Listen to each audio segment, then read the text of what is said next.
আর চলে এসেছি আজকে নতুন একটা ভিডিও নিয়ে। আজকে হচ্ছে আমার বাপির জন্মদিন, আজকে 22শে শ্রাবণ। তো সেই জন্মদিন উপলক্ষে আমি এটা রেডি করে এসেছে। বসো বাপি। আর বাপিকে আসতে দেখে রানী খুব খুশি, সবাই খুশি। তো রানী একটু বেশি খুশি, রানী একটু একটু দাদুর নেওটা বা দাদুর প্রতি বেশি ভালোবাসা। ওই দেখো রাজা এসেছে যে ওকে করতে হবে না, রানীকে আদর, ও বাবা তোমাকে আদর করে দিচ্ছে।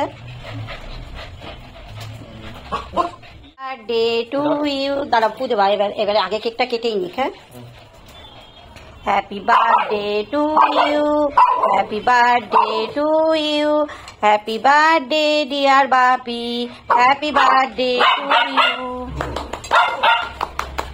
তোরা তো বললি না কেন হ্যাপি বার্থডে?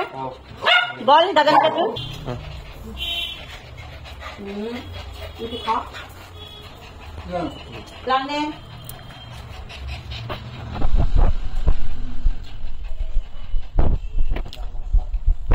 রান্নাগুলো করেছি তোমার জন্য, বেশি কিছু করিনি, অল্পই করেছি।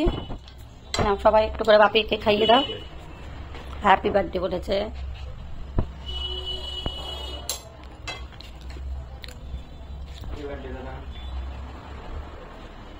কেকটা কেমন হয়েছে সবাই একটু জানাও তো দেখি।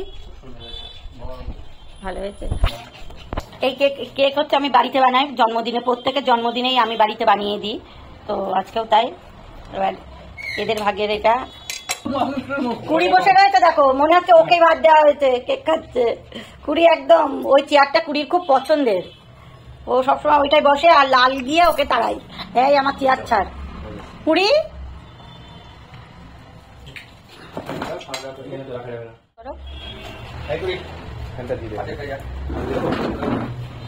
তো পায়েস খাইয়ে দিই বাপিরে, না হয় দেবো।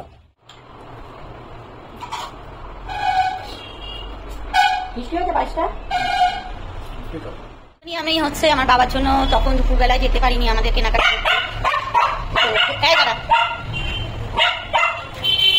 তো কেনাকাটা করতে যেতে পারিনি, সেই জন্য মানে ব্যস্ততার জন্য বা বৃহস্পতিবার পুজো দিয়ে ছিল। তো বাপির জন্য এই জামাটা নিয়ে এসেছি, চলো তোমাদেরকেও একটু দেখাই। এরপর বাপিকে জামাটা বের করে দিলাম। বাপির দেখে খুব খুব পছন্দ হয়েছে, বলছে খুব ভালো হয়েছে, এখন রেখে দে, ঘেমে আছি, পরে পরবো। তো আমিও বাপিকে দিলাম, যেহেতু এখানটায় টিভি চলছিল, টিভির সাউন্ড চলে এসেছে, সেই জন্য আবার নতুন করে ভয়েছিলাম এবং বাপিকে একটু আদর করে দিলাম। সবাই ভালো থেকো, সুস্থ থেকো, টাটা।